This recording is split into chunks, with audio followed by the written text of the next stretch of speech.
Ausup Bubud Radar Cirebon TV. Ausup bisa dijelaskan nih apa yang kali ini sedang disoroti isu yang lagi hangat nih di Kuningan.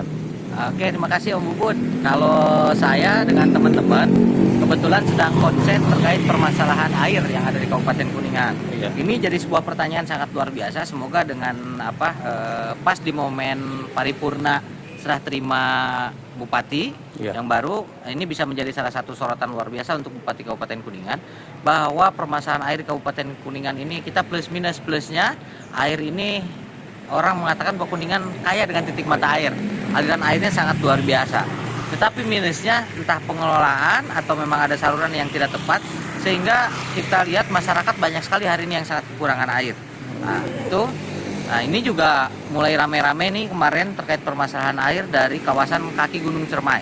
Kaki Gunung Cermai yang seharusnya menjadi catchment area untuk penopang dan juga reservoir air alam, itu hari ini saya lihat sudah terlalu banyak bangunan-bangunan. Mohon Pak Bupati ditinjau kembali terkait perizinannya, baik perizinan bangunannya, perizinan pariwisatanya, tapi yang paling penting harus ditinjau terkait perizinan pengelolaan airnya. Karena yang saya dengar dari sekian banyak baru hanya ada satu yang punya izin, yaitu PDAM. Itu sudah keluar IUPA namanya, izin usaha pengelolaan air dari kementerian. Yang lainnya saya dengar sebelum Om Bubud begitu. Jadi banyak komersialisasi yang udah berjalan ya untuk air, sumber air di lereng. Sudah pasti. Jadi kan di aturan itu ada aturan 50-30-20. 50% itu dari total debit air itu kembali ke alam, 30% itu untuk kepentingan masyarakat. Nah 20% ini yang bisa dikelola oleh perusahaan atau dikomersialisasi. Itu pun catatannya harus dengan izin. Izinnya agak lumayan memang. Kita harus menempuh sampai ke lingkungan Kementerian Lingkungan Hidup maupun Kementerian Kehutanan kalau yang berada di kawasan. Sejauh ini temuan Ausup barangkali ada yang melampaui batas dari yang tadi disebutkan, misalkan hampir seluruh digunakan komersil. Bukan berbicara melampaui batas atau tidak Om Bubud. Kita berbicara siapa yang punya izinnya dulu. Oh iya. Kalau berbicara batasan berarti kan harus sudah ada izin. Betul. Jadi pertanyaan selanjutnya untuk saya, untuk pemerintah daerah, apakah sudah ada hitungan volumenya? Pertama hitungan volume airnya, yang kedua volume peruntukan. Nah, 30% untuk masyarakat ini contoh, misal di sana ada berapa hektar lahan pertanian. Ya. Nah, setelah ada berapa hektar pertanian, berapa yang dibutuhkan? Ada berapa peternakan? Karena kita tahu misalnya untuk daerah Santana ya, Cigugur itu banyak peternakan. Ada berapa ratus atau ribu sapi, berapa kebutuhan airnya? Dari sana baru terhitung 20% sisa untuk pariwisata atau yang bersifat komersial, rumah makan dan lain-lain. Saya tidak mendiskreditkan, saya berterima kasih kepada seluruh investor yang masuk Kabupaten Kuningan, tapi harapan saya tetap satu, tolong jaga kelestarian alam dan tempuh semua izin. Iya betul. Kemudian lanjut isu yang kedua nih apa nih terkait air. Nah betul, saya masih berbicara air juga. Air itu ada air atas, ada air bawah, air permukaan atau air tanah. Nah kita lagi coba saya mendapat banyak, bukan laporan, banyak pengaduan dari beberapa kawan-kawan di beberapa perumahan. Ternyata masih ada beberapa perumahan yang melakukan pengeboran tanpa izin. Nah, sedangkan pengeboran-pengeboran itu peruntukannya adalah untuk komersialisasi, dia jual. Beda misalnya Om Bubud di rumahnya ngebor untuk kepentingan rumah tangga, itu tidak apa-apa. Nah, ini komersialisasi sudah berizin. Ada satu perumahan yang punya 5 titik bor, 4 titik bornya itu sudah dikomersialisasi, tapi saya belum tahu izinnya sudah keluar atau belum.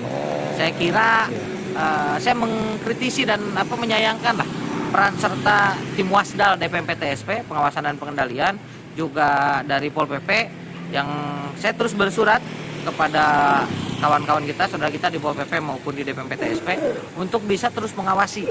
Nah, karena perizinan itu kan harusnya include semua. Mana yang sudah masuk itu harus diawasi. Ataupun ketika berdiri baru tidak ada izin, ya itu harus diberhentikan begitu. Nah, kemudian masukan lagi ini kan terkait komisi terkait juga nih di sini. Ada masukan juga komisi. Oke, untuk DPRD saya kebetulan sudah berkomunikasi lintas komisi. Jadi terkait perizinan ini agak lumayan kredit.